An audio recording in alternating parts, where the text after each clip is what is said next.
예수님은 베드로와 안드레 그리고 야고보와 요한을 부르셨습니다.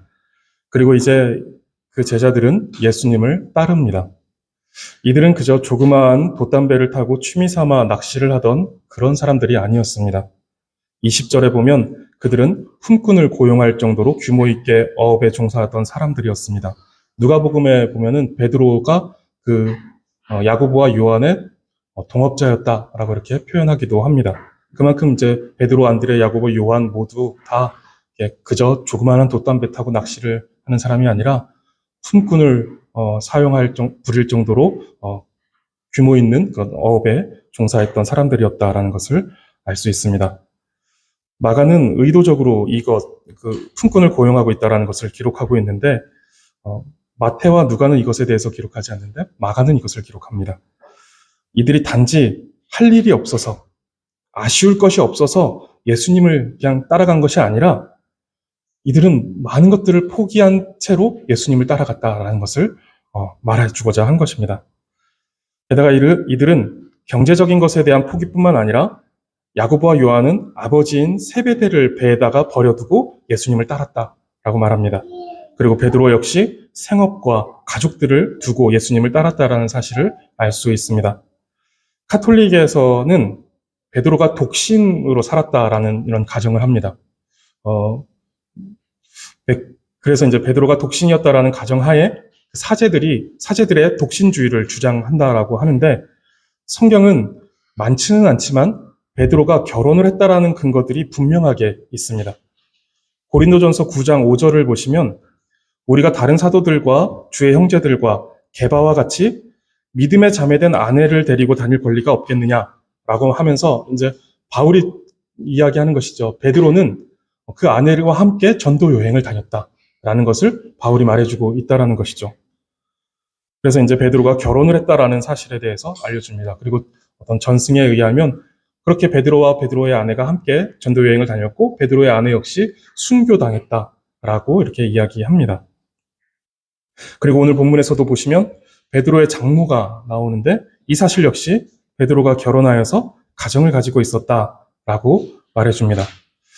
오늘 본문에서는 예수님께서 베드로의 장모가 가지고 있었던 그 열병을 고쳐주시는 내용이 나오는데 어떤 분들은 이 베드로의 장모가 앓았던 열병이 화병이었을 것이다 라고 이렇게 추측하는 분들도 계십니다. 왜냐하면 이제 베드로가 생업과 가정을 제쳐두고 예수님을 따라다닌다라고 하니 장모님의 속이 터졌다라는 거예요. 그 속이 터지는 그것이 이제 화병으로 와가지고 그렇게 몸져 누웠을 것이다 라는 이 가능성에 대해서 이야기하는데 이것을 굉장히 진지하게 말씀하십니다. 그리고 이 해석이 전혀 일리가 없고 가능성이 없다라고 볼 수도 없을 것 같아요. 그럴 수도 있었겠다라는 생각 정도로 해볼 수 있을 것 같습니다.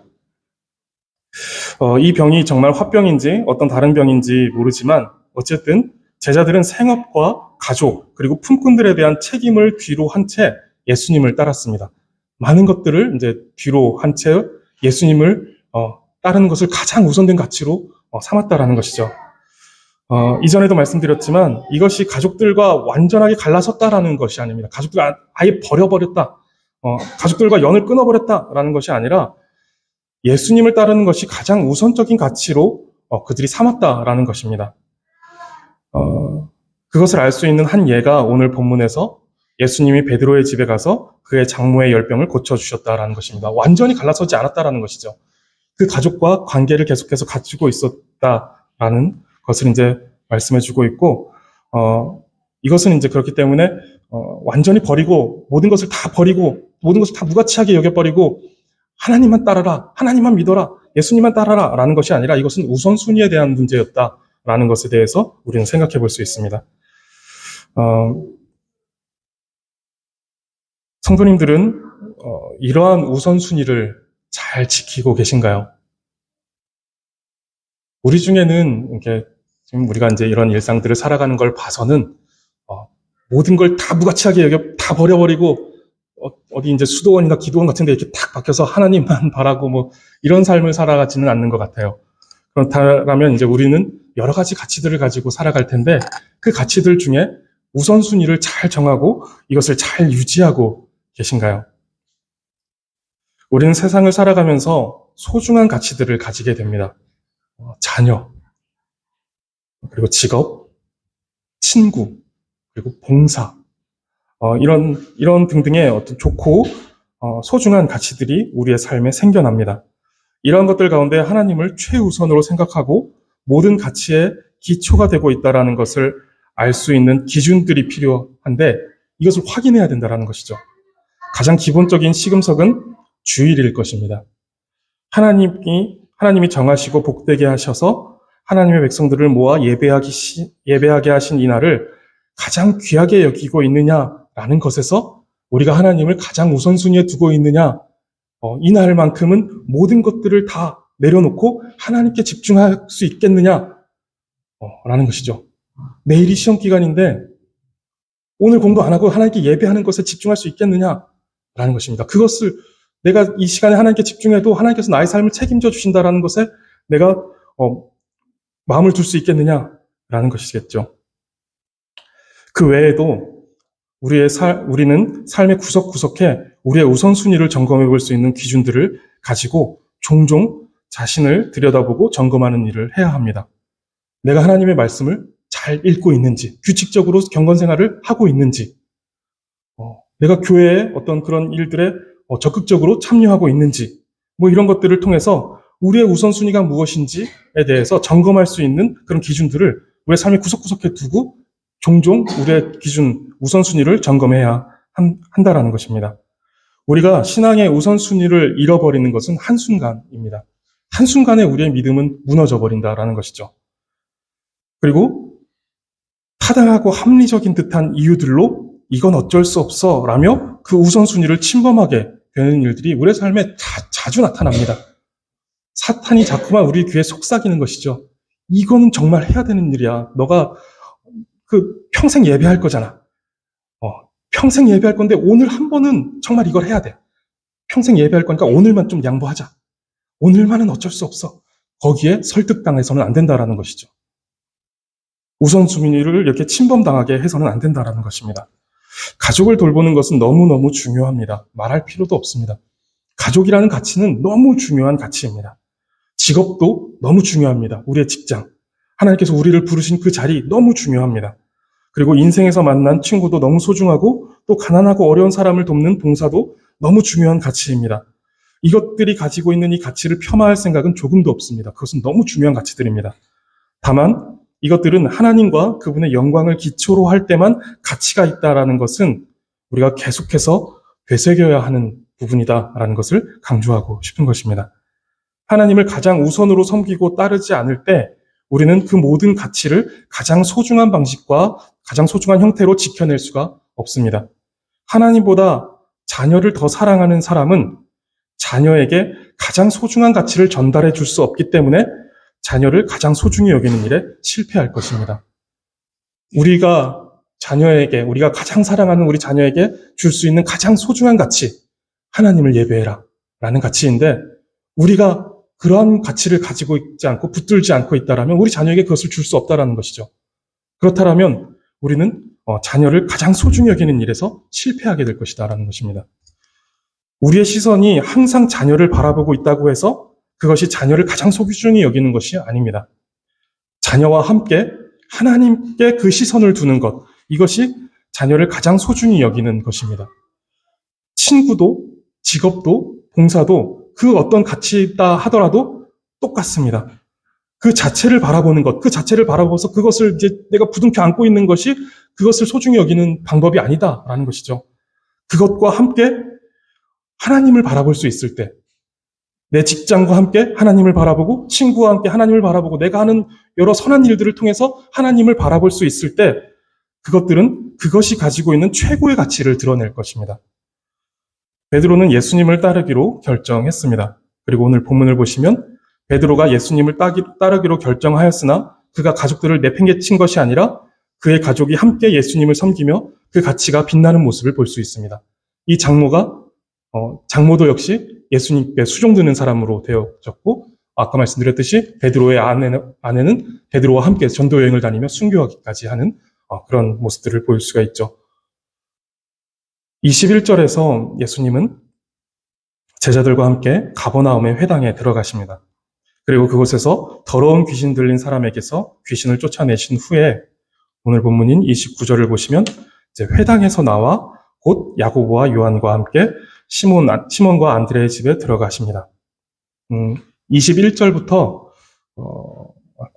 성경을 34절까지일 거예요. 34절까지가 하루 동안에 있었던 일입니다. 안식일, 그 하루 동안에 있었던 일. 그래서 지금 예수님은 가버나움 회당에서 귀신을 내어 쫓으신 후에 그리고 그 회당에서 나와서 예수님이 야고보와 요한과 함께 시몬과 안드레의 집에 들어가시는 내용입니다. 지금 이어지고 있는 것이죠.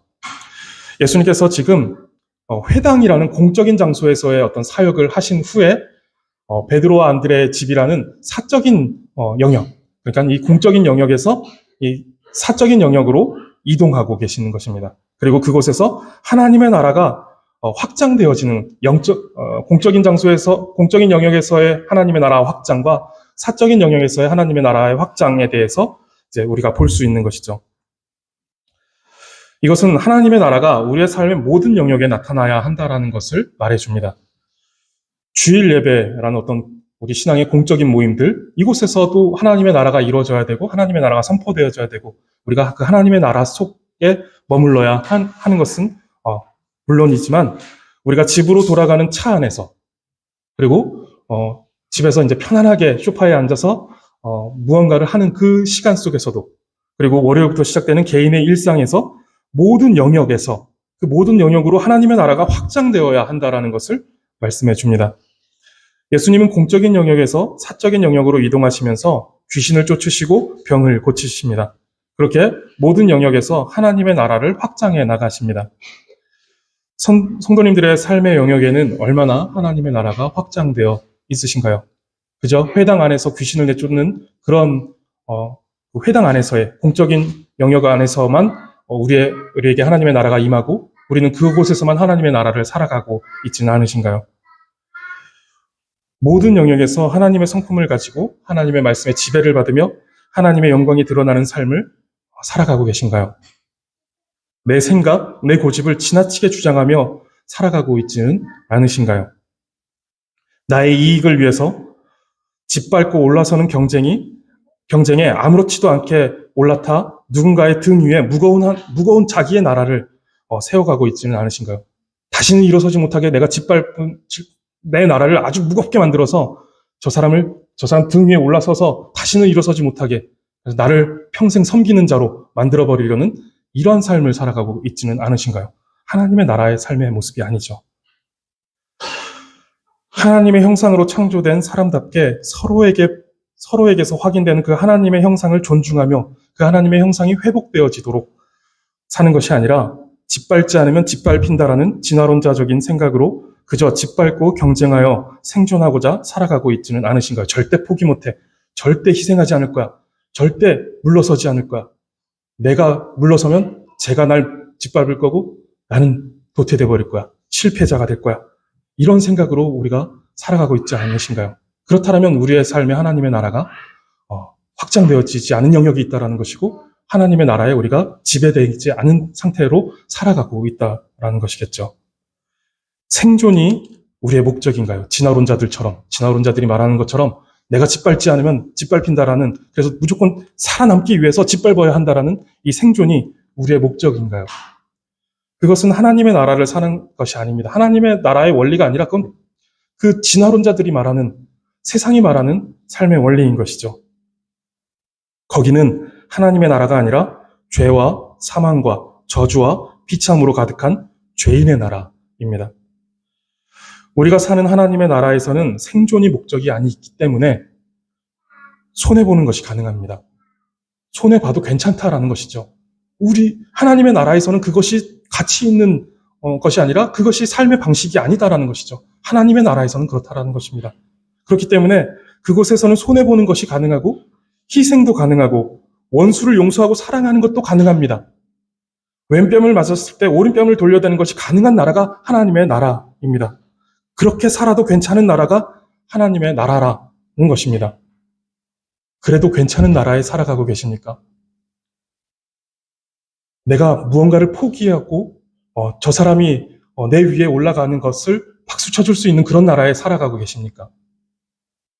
내가 기꺼이 저 사람 앞에 무릎 꿇어서 저 사람의 발에 묻은 더러운 먼지를 씻어줄 수 있는 그런 나라를 살아가고 계십니까?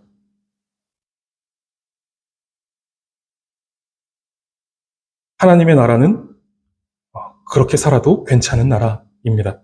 그리고 그것이 오히려 기쁨이 되는 나라입니다. 왜냐하면 생존이나 나의 높아짐이 목적이 아니라 하나님을 사랑하고 이웃을 사랑하는 것이 목적인 나라이기 때문에 얼마든지 낮아질 수 있고 얼마든지 희생할 수 있는 나라가 하나님의 나라입니다. 우리가 살아가는 그 삶의 그 모든 영역이 그 하나님의 나라의 통치 가운데 있어야 하는 것이죠. 하나님의 나라의 삶의 방식, 원리가 있어야 한다라는 것입니다. 우리는 예배당에서만 아니라 모든 영역에서 하나님의 나라를 살아가야 합니다. 예수님은 우리 인생의 모든 영역에서 유일한 왕이십니다. 예수님은 회당에서 베드로의 집으로 이동하시며 모든 영역에서 하나님의 나라를 확장해 가시듯 우리의 모든 삶에 동행하시며 하나님의 나라를 확장해 가십니다. 교회에서, 돌아가는 차 안에서, 집에서 소파에 앉아 있을 때든지 또 우리가 일상의 삶을 살아갈 때든지 하나님은 우리와 동행하시며 그 하나님의 나라를 확장해 가십니다. 예수님께서 베드로의 집에 들어가시자 사람들이 베드로의 장모에 대하여서 이야기합니다. 여기서 이제 사람들은 다른 제자들을 말할 것입니다. 야고보와 요한을 가리킬 거예요. 왜냐하면 지금 베드로의 집에 초대된 사람들은 예수님과 야고보와 요한이다라고 29절에서 말해주고 있기 때문입니다. 이들이 지금 예수님께 알려주고 있는 사실, 그것이 무엇인가 하면 베드로의 장모가 열병으로 누워 있다라는 사실입니다. 여기서 이제 아까 말씀드렸듯이 열병이 어떤 병인지 정확하게는 알 수가 없습니다. 어떤 분들은 아까 말씀드렸던 것처럼 정말 화병일 수 있을 것이다 라고 생각하시는 분들도 계시고, 또 어떤 분들은 갈릴리 호수를 끼고 있는 습한 기후의 지역에서 발병하는 풍토병이 하나일 것이다 라고 이렇게 말씀하시는 분들도 있습니다. 그런데 어떤 병이 되었든 그 병으로 인해 지금 베드로의 장모는 정상적인 생활을 하지 못하고 누워있는 상태입니다. 그리고 헬라어로 이 누워있다라는 표현의 이 문법을 볼 때 누워있은 지 오래되었다라는 이런 의미를 갖습니다. 그래서 만성적인 질병이었을 것이다 라고 추측합니다. 그리고 누가는 이 열병에 대해서 중한 열병이었다라고 말해줌으로써 병의 상태가 가볍지 않았다라고 말해줍니다. 예수님은 베드로의 집에서 병들어 누워있는 그의 장모를 보셨고 그에게 다가가십니다. 그에게 나아가사 그 손을 잡아 일으키셨다라고 이렇게 말씀합니다. 그러자 열병이 떠납니다. 이후에도 예수님께서 병을 고치시는 내용들이 많이 나오는데 이 병을 고치시는 사역, 이 치유 사역에 대해서 우리는 잠시 생각해 볼 필요가 있습니다. 지금도 이 치유 사역이다라는 것을 하면서 세계를 돌아다니면서 이상한 행동을 하는 사람이 있기도 합니다. 그리고 만민중앙교회의 이재록 씨죠, 이재록 교주는 자기가 안수한 그 손수건이 그 병자의 몸에 닿으면 낫는다라고 하면서 부당한 그 어떤 이득을 취하기도 했습니다. 지금 그 전 세계를 돌아다니면서 이제 그 병 고치는 사역을 한다라고 하는, 제가 볼 땐 사기인데, 그 사기를 치면서 돌아다니는 그 사람은 의류 사업까지 지금 하고 있다고 해요. 그래서 하늘의 어떤 그 신령한 옷이다라고 하면서 자기가 만든 옷이 굉장히 비싼 값에 티셔츠 한 장을 팔고 있다라고 합니다. 한때 이제 조용기 목사님이 안진뱅이도 일으키고 각종 병을 기도해서 고친다라고 하면서 이제 사람들이 모여들었고, 그것으로 인해서 이제 전 세계에서 가장 큰 교회, 원주시 인구가 한 주일에 왔다 갔다 하는 그만한 교회를 세웠습니다. 그리고 이전에 보면 동네마다 병 고치는 은사로 소문난 권사님들과 목사님들이 계셨던 것 같습니다. 그래서 막 누가 이렇게 아파서 근데 병원에 갔는데도 잘 낫지 않으면 내가 아는 권사님이 있어, 내가 아는 목사님이 있어, 가서 우리 기도 한번 받아볼까? 라고 하는 것이 우리 신앙의 그 이상한 것이 아니었어요. 우리 신앙의 일부였고 우리 신앙의 내용 중에 하나로서 이 병 고치는 내용이 포함됐다라고 할 정도로 그런 일들이 많이 있었습니다. 그리고 심지어 이렇게 어떤 분은 너무 이렇게 병을 잘 고친다라고 해서 그분한테 기도받으려고 대기표를 받고 이제 기다리는 것들도 그런 경우들도 있었습니다. 한때 대한민국 곳곳에 있는 기도원들은 환자들로 가득했던 때가 있었고 부흥회를 하면 오시는 강사 목사님들이 꼭 하시는 말씀, 그냥 성경만 잘 풀이해주고 가시면 되는데 병 고치는 것 꼭 얘기하시더라고요. 자기가 어떤 그 능력이 있다라는 걸 말씀하고 싶으셨는지 부흥 강사님은 보통 한 사람 정도는 고쳐본 경험이 있는 분, 이런 분들이 이제 부흥 강사가 될 수 있으셨나 봐요. 다 그렇게 하고 그게 안 된다라면 집에서 키우는 소를 고쳐봤다라고 하는 이제 분들도 계시고 여러 가지 이런 병 고치는 에피소드들을 가지고 이제 이야기하면서 그것이 우리 신앙의 한 자리로 자리매김했었던 때가 있었습니다. 그런데 병 고침, 치유는 그만큼 우리 기독교 신앙의 중요한 부분일까요? 이 병 고침, 치유가 우리 신앙과 정말 깊은 상관이 있을까요?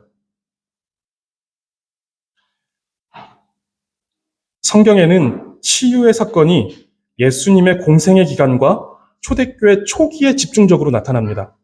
물론 이제 다른 부분에도 나타나지 않는다라는 건 아니에요. 근데 주목받지 않아요. 그 사건들이 그렇게 자주 일어나지도 않고 그것이 그렇게 막 주목받는 사건으로 나타나지도 않습니다. 바울은 잘 아시는 것처럼 병낫기를 하나님 앞에 3번 구했지만 하나님께서 내 은혜가 내게 족하다라고 말씀하시면서 하나님은 그의 병을 고쳐주지 않았습니다. 병 고치는 것 자체가 그렇게 중요한 부분이 아니다라는 것이죠. 이것이 가지고 있는 다른 목적이 있다라는 거예요. 디모데 역시 건강을 위해서 포도주를 조금 써라라고 하는 권함을 받을 정도로 그의 어떤 위 쪽에 이제 또 문제가 있었을 것이다라고 이렇게 말하기도 합니다. 그리고 에바브로디도는 병들어 죽게 될 위기에 있었다라고 이렇게 말하기도 합니다. 그런데 그 병든 상태를 언급하고 있지만 그 병든 상태에 손을 얹어서 또는 기도하여서 그 병을 꾸짖어서 그 병을 떠나게 한다든가 낫게 하는 이런 치유의 행위는 나오지 않습니다. 누구보다 열심히 사역하고 있었던 바울에게, 디모데에게, 에바브로디도에게 하나님께서 이들의 병을 고쳐주시면 이들이 얼마나 건강한 모습으로 또 사역할 수 있겠습니까? 그런데 오늘처럼 그냥 누워있었던, 죄송하지만 이 베드로의 장모는 고쳐주시고 왜 그렇게 열심히 사역하는 바울은 고쳐주시지 않으셨을까요?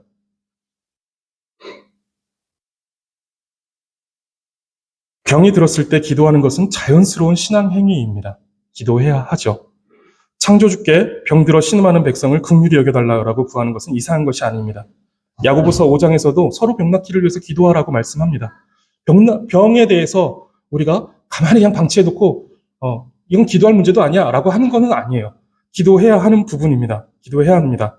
그런데 우리가 주의해야 할 것은 기도하는 목적이라는 것이죠. 병낫기가 기도의 목적이 되면 하나님께서 병을 고쳐주시지 않으면 하나님을 원망하게 될 것이다라는 거예요. 하나님이 능력 없는 분이시다라고 생각하게 될 것이고 혹은 자책하겠죠. 나는 믿음이 없어서 그래. 근데 성경에서 보면 믿음이 있어서 고쳐주신 사람보다 믿음이 없음에도 불구하고 고쳐주신 사람이 더 많아요. 고쳐주심으로 인해서 하나님께 돌아온 사람들이 더 많다라는 거예요. 병 낫는 것 자체에 우리의 신앙의 내용이 담기지 않는다라는 것입니다. 치유라는 것에 우리의 신앙의 내용이 담기지 않는다라는 건 낫고 안 낫고가 중요한 부분이 아니다라는 것입니다. 우리는 유독 왜 예수님의 공생의 기간에만 이처럼 치유 사역이 폭발적으로 일어났고 또 유독 성경이 그 당시에 병 고치는 일에 관심을 갖고 있는지에 주목해야 한다라는 것이죠. 병 낫는 것 자체에 주목하는 것이 아니라 왜 예수님께서 오셨을 때 그 공생의 기간에 이렇게 폭발적으로 치유 사역이 나타났을까라는 것에 더 주목해 볼 필요가 있다는 것입니다. 이것을 생각하지 않고 그저 기도하면 나을 거야. 이것이 기독교 신앙이야. 라고 보는 것은 크게 성경을 오해하는 것이죠. 성경이 전혀 주목하지 않는 부분에 지나치게 주목하는 것이죠. 우리의 신앙이 잘못된 방향으로 나아가게 된다는 것입니다. 마태복음에도 베드로의 장모를 고치시고 그날 저녁 많은 사람이 베드로의 집 앞에 몰려와 고침을 받는 이야기가 기록되어 있습니다. 마태는 이 내용들을 기록하고 마지막에 이사야 선지자의 말씀을 인용합니다.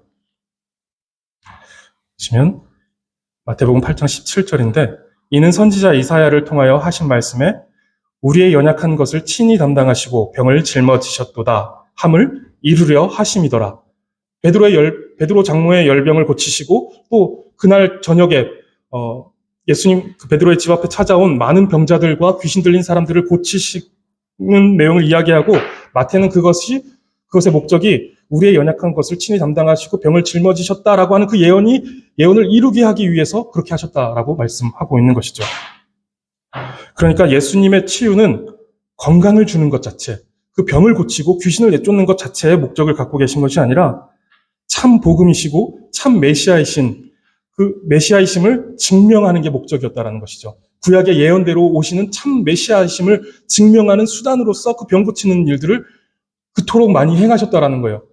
그것을 통해서 오시리라 한 그 메시아가 나다라는 것을 보여주시기 위한 것이죠. 하나님의 나라가 구약에서 예언하는 그 메시아가 오므로 이 땅에 이루어졌다라는 것을 드러내시기 위해서 그 치유하는 일들을 행하셨다라는 것입니다. 하나님의 나라에는 악한 것, 연약한 것, 병든 것이 함께 할 수 없기 때문에 메시아가 오시는 날에는 그와 같은 것들이 물러가는 것은 자연스러운 현상입니다. 예수님께서 병자들 앞에 서셨는데 그 병이 낫는 것은 자연스러운 일이라는 것이죠. 그래서 예수님께서 메시아로 오시어 하나님의 나라가 도래했음을 알리는 때에 유독 치유의 역사가 폭발적으로 나타났고 예수님은 병을 고치심으로 구약의 예언을 성취하시며 참 메시아이심을 드러내신 것입니다. 그런데 이것을 오늘날에도 그대로 적용하여서 예수님이 참 하나님이심을 드러내기 위해 병을 고치고 귀신을 내쫓아야 한다는 것은 잘못된 것입니다. 저는 이것을 개인적으로 전혀 부정하지 않습니다. 선교지에서는 분명히 나타날 수도 있는 부분이다라고 생각합니다. 지금은 하나님에 대한 모든 계시가 성경으로서 완성되었기 때문에 그러한 이적과 기적이 필요 없습니다.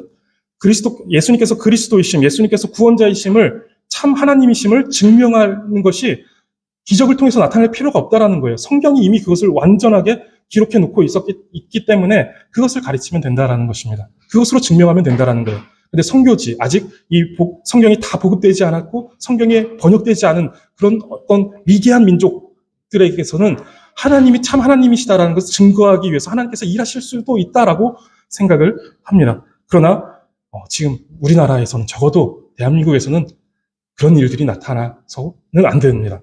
그것으로서 예수님이 하나님이심을, 참 하나님이심을 증명하려는 시도 자체도 있어서는 안 된다라는 것이죠.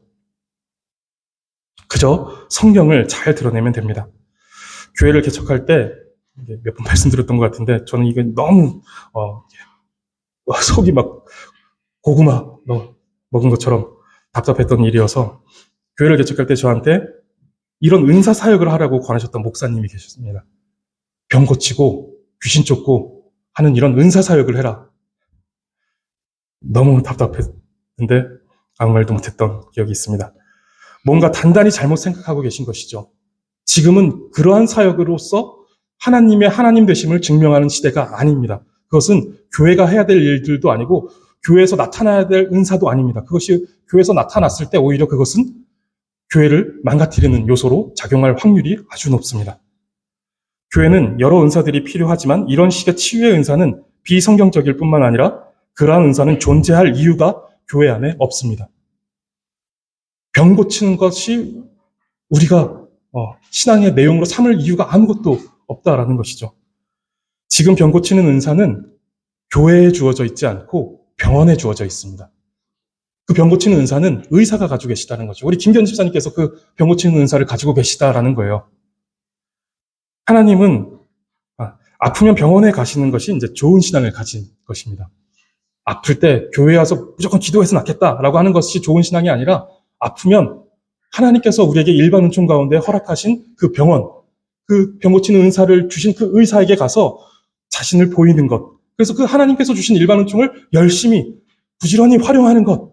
그래서 내 건강을 확인하고 점검하고 건강하게 살아가는 것. 이것이 좋은 신앙을 가진 좋은 신앙이다라는 것입니다.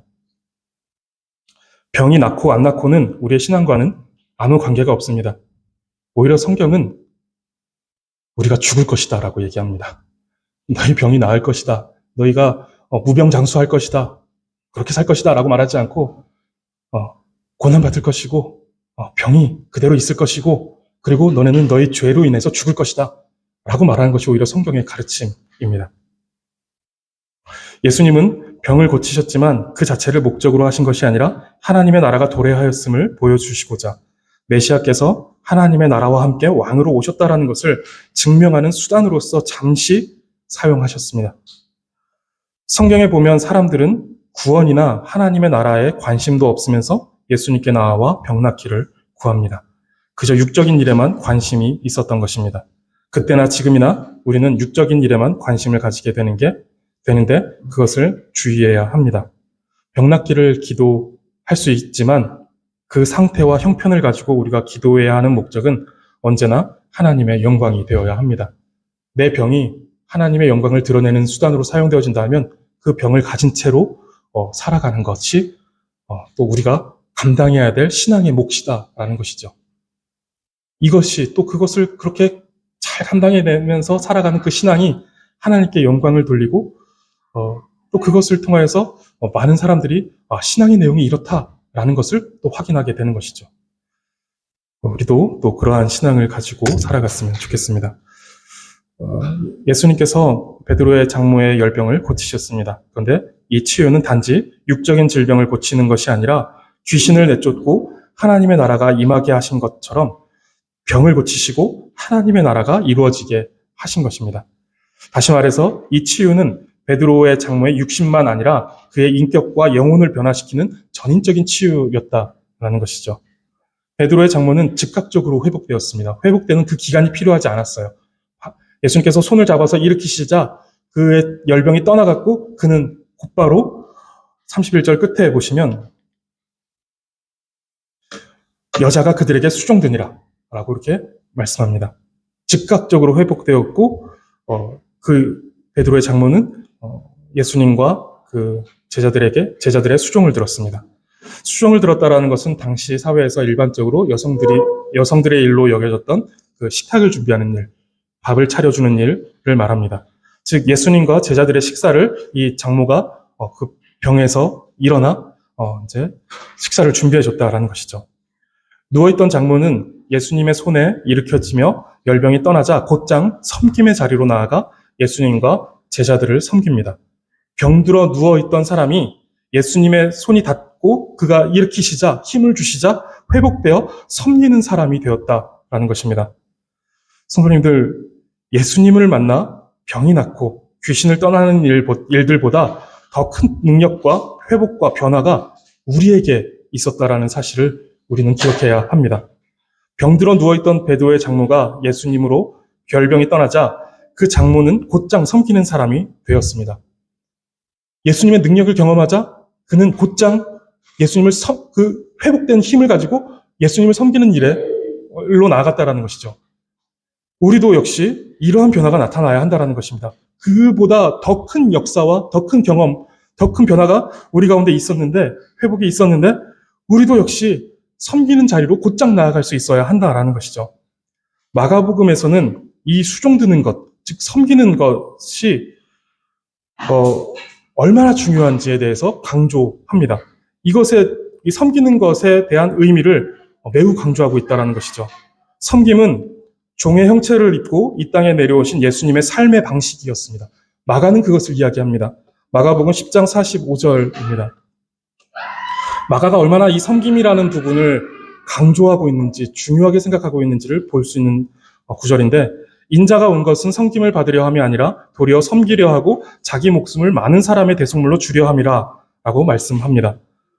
예수님께서 살아가신, 예수님께서 하늘에서 사시는 방식도 그거였고 예수님께서 가지고 계신 그 삶의 방식이 섬김이었다라는 거예요. 그래서 예수님은 섬기려고 이 땅에 오셨다라는 것을 강조합니다.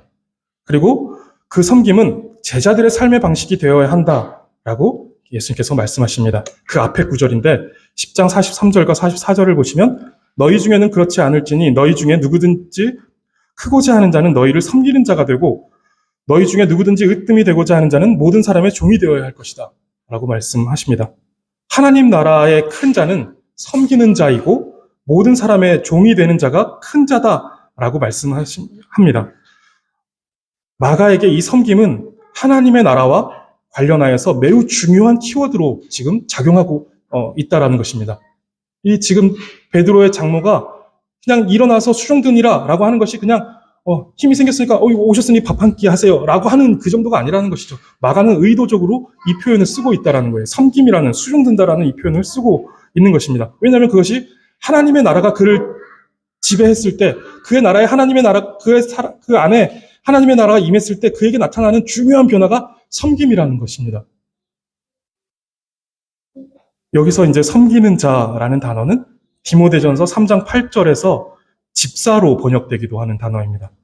오늘 주보에 보면 이제 서리 집사 임명 후보 명단을 이제 올려드렸습니다. 이 집사라는 직분은 섬기는 자, 종된 자라고 하는 것입니다. 우리의 가장 복되고 명예로운 이름은 언제나 성도입니다.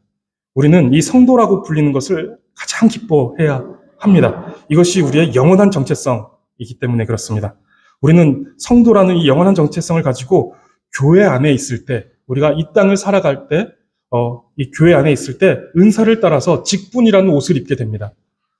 이 직분은 가장 영광스러운 명예직이지만 세상적인 어떤 개념의 명예직이 아님을 예수님은 말씀하십니다. 하나님 나라에서 큰 자, 가장 으뜸되는 명예를 가진 자는 종이 되어 섬기는 자다라고 말씀하십니다. 그런 일은 이제 없겠지만 천국에서 자기 잘났다고 의스대는 사람은 천국에서는 가장 천박한 사람이 될 것입니다. 우리 교회에서도 그래야 할 것 같아요.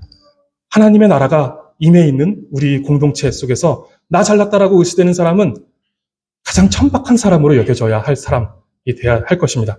그리고 반대로 가장 낮은 자리에서 많은 것들을 섬기려고 하고 많은 사람들을 이렇게 세워주고자 하는 사람들, 자기를 희생하고 자기를 헌신해서 자기가 가장 낮은 사람인 것처럼 자신을 만들어버리는 그 사람은 가장 으뜸이 된 사람으로 여겨져야 할 것입니다.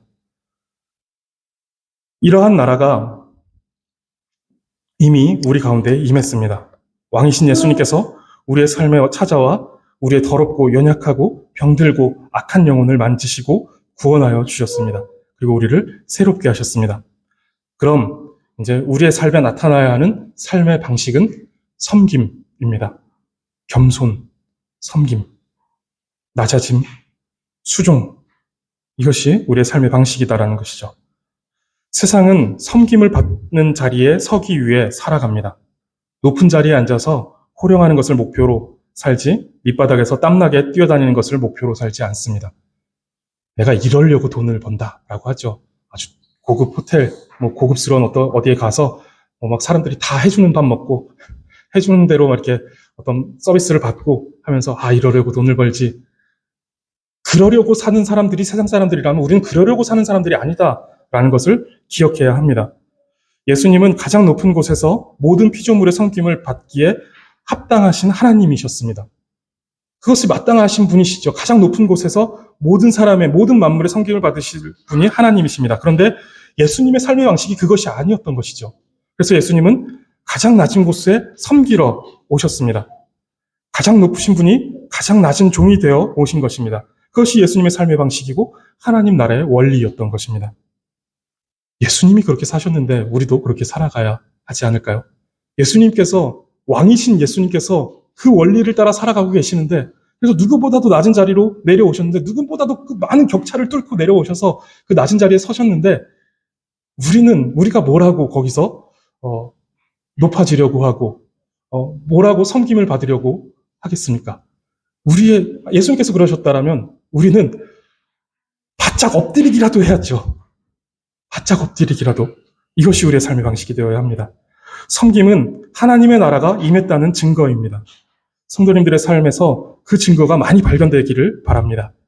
섬김은 소소한 것들에서 시작되는 것 같습니다. 저희 집은 잠자리에 들 때 불 끄는 것 때문에 가끔 실랑이를 합니다.